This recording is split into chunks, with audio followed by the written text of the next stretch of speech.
Selamat siang. Pada kesempatan kali ini, saya akan membahas kepada teman-teman materi tentang standar pembiayaan pendidikan.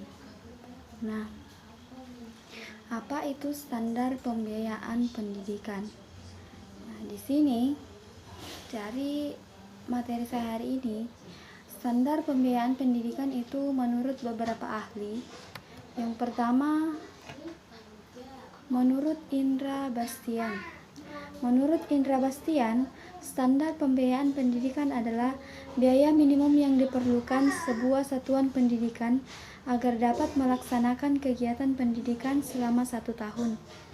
Nah, pengertian standar pembiayaan pendidikan yang kedua itu menurut Mulyono MA. Menurut Mulyono MA, standar pembiayaan pendidikan adalah sebuah analisis terhadap sumber-sumber pendapatan dan penggunaan biaya yang diperuntukkan sebagai pengelolaan pendidikan secara efektif dan efisien dalam rangka mencapai tujuan pendidikan yang telah ditentukan.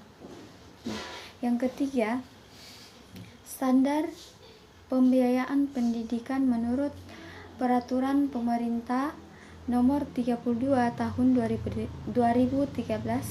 Standar pembiayaan pendidikan adalah kriteria mengenai komponen dan besarnya biaya operasi bantuan atau satuan pendidikan yang berlaku selama 1 tahun. Oke, materi selanjutnya yaitu kebijakan pemerintah dalam pembiayaan pendidikan. Kebijakan pemerintah dalam pembiayaan pendidikan itu diatur menurut Permendiknas atau Peraturan Pemerintah Dinas Pendidikan Nomor 69 Tahun 2019. Itu terdiri dari pasal 1 sampai dengan pasalnya yang keempat. Nah, kebijakan pemerintah dalam pembiayaan pendidikan yang bagian kedua itu diatur dalam Undang-Undang Negara Republik Indonesia tahun 1945 Amandemen keempat. Nah, yang ketiga adalah Undang-Undang Nomor 20 Tahun 2003 tentang Sistem Pendidikan Nasional. Dan yang keempat itu dalam Undang-Undang pada bab 8 wajib belajar di pasalnya yang ke-34. Bagian yang berikut adalah peran pemerintah dan masyarakat dalam pembiayaan pendidikan. Peran pemerintah dan masyarakat dalam pembiayaan pendidikan menurut Undang-Undang Nomor 14 2005 tentang guru dan dosen pada pasalnya yang ketiga menyatakan bahwa pemerintah dan pemerintah daerah wajib menyediakan anggaran untuk peningkatan kualifikasi akademik dan sertifikasi pendidik bagi guru dalam jabatan yang diangkat oleh satuan pendidikan SD, SMP, ataupun SMA yang diselenggarakan oleh pemerintah, pemerintah daerah, dan masyarakat. Nah, ketentuan lebih lanjut mengenai anggaran untuk peningkatan kualifikasi akademik dan sertifikasi pendidik diatur dalam peraturan pemerintah. Nah, yang kedua, peran pemerintah dan masyarakat dalam pembiayaan pendidikan. Yang kedua itu menurut C. Westman tahun 1987. Itu terdapat 3 aspek yang perlu dikaji untuk melihat apakah pemerintah perlu terlibat dalam masalah pembiayaan pendidikan. Nah, aspek yang pertama itu kebutuhan dan ketersediaan pendidikan terkait dengan sektor pendidikan dapat dianggap sebagai salah satu alat perdagangan dan kebutuhan akan investasi dalam sumber daya manusia atau human capital. Aspek yang kedua, pembiayaan pendidikan terkait dengan hak orang tua dan murid untuk memilih menyekolahkan anaknya ke pendidikan yang akan berdampak pada sosial benefit secara keseluruhan. Dan yang terakhir, aspek yang ketiga, itu pengaruh faktor politik dan ekonomi terhadap sektor pendidikan. Nah, bagian yang berikutnya, kita akan melihat pengertian, tujuan, dan sasaran dari dana BOS, BOP, dan BKM. Nah, yang pertama kita lihat pengertian dari BOS. Menurut peraturan Mendiknas nomor 69 tahun 2009, standar biaya operasi non-personalia adalah standar biaya yang diperlukan untuk membiayai kegiatan operasi non-personalia selama 1 tahun sebagai bagian dari keseluruhan dana pendidikan agar satuan pendidikan dapat melakukan kegiatan pendidikan secara teratur dan berkelanjutan sesuai dengan standar pendidikan. BOS adalah program pemerintah yang pada dasarnya adalah untuk menyediakan pendanaan biaya non-personalia bagi satuan pendidikan dasar sebagai pelaksanaan program wajib belajar. Namun demikian, ada beberapa jenis pembiayaan investasi dan non-personalia yang diperbolehkan dibiayai dengan dana BOS.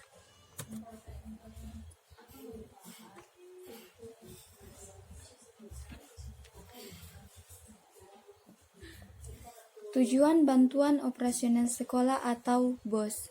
Secara umum, program bantuan operasional sekolah bertujuan untuk meringankan beban masyarakat terhadap pembiayaan pendidikan dalam rangka wajib belajar 9 tahun yang bermutu. Secara khusus, program BOS bertujuan untuk yang pertama, membebaskan pungutan bagi seluruh siswa SD negeri dan SMP negeri terhadap biaya operasional sekolah, kecuali pada rintisan sekolah bertaraf internasional dan sekolah bertaraf internasional. Nah, sumbangan atau pungutan bagi sekolah RSBI atau sekolah bertaraf internasional itu harus tetap mempertimbangkan fungsi pendidikan sebagai nirlaba sehingga sumbangan atau pungutan tidak boleh berlebih. Nah, tujuan yang kedua adalah untuk membebaskan pungutan seluruh siswa miskin dari seluruh pungutan dalam bentuk apapun, baik di sekolah negeri maupun swasta. Dan yang ketiga, itu meringankan beban biaya operasi sekolah bagi siswa yang bersekolah di sekolah swasta. Nah, sasaran program dan besaran bantuan. Nah, sasaran program bantuan operasional sekolah ini kita lihat yang pertama. Sasaran program BOS adalah semua sekolah SD dan SMP, termasuk SMP ya dan tempat kegiatan belajar mandiri yang diselenggarakan di masyarakat baik negeri maupun swasta di seluruh provinsi di Indonesia. Nah, yang kedua, besaran biaya operasional sekolah yang diterima oleh sekolah pada tahun anggaran 2012 dihitung berdasarkan jumlah siswa dengan ketentuan. Yang pertama, SD itu sebesar 580 per siswa per tahun. Untuk SMP itu sebesar 710.000 per siswa dalam tiap tahunnya. Nah, landasan hukum, kebijakan penyaluran dan pengelolaan dana bantuan operasional sekolah tahun 2012 antara lain yang pertama, menurut Peraturan Menteri Keuangan Nomor 201 tentang Pedoman Umum dan Alokasi Bantuan Operasional Sekolah tahun anggaran 2012. Yang kedua, menurut Peraturan Menteri Pendidikan dan Kebudayaan Nomor 51 Tahun 2011 tentang petunjuk teknis penggunaan dana bantuan operasional sekolah dan laporan keuangan bantuan operasional sekolah tahun anggaran 2012. Dan yang ketiga adalah Peraturan Menteri Dalam Negeri Nomor 62 Tahun 2011 tentang pedoman pengelolaan bantuan operasional sekolah. Nah, tadi kita sudah membahas apa itu BOS, tujuan BOS, dan sasaran bantuan operasional sekolah. Yang kedua, kita akan melihat pengertian dari BKM.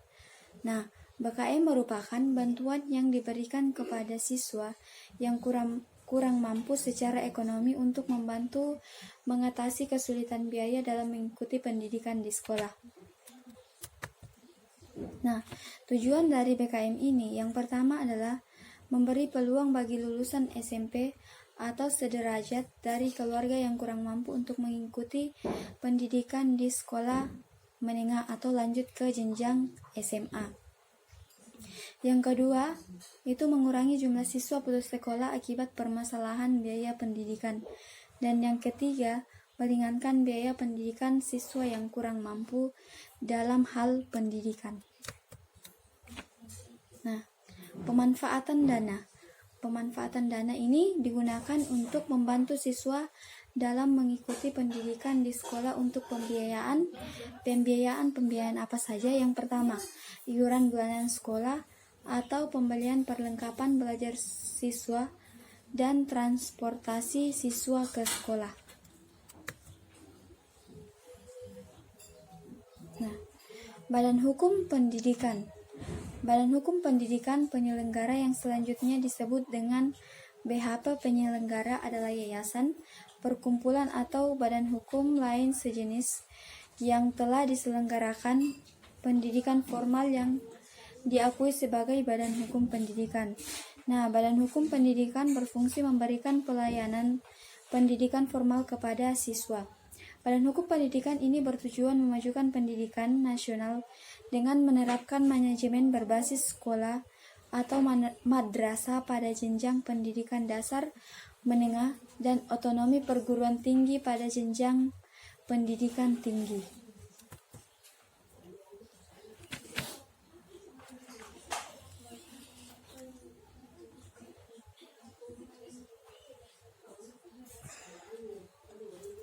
Nah, Badan Layanan Hukum atau BLU.